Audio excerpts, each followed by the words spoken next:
فندق ويلدورف أستوريا القاهرة.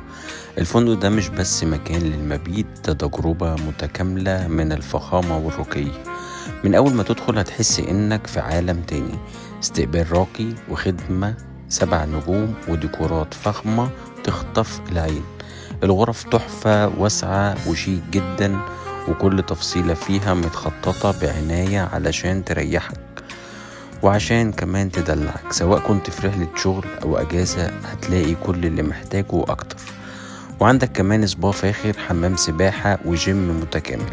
وكأن ده مش كفاية، المطاعم اللي في الفندق بتقدم لك أكل من الآخر، سواء بتحب الأكلات العالمية أو عايز تجرب نكهات مصرية بطابع فخم. والموقع مميز في قلب القاهرة،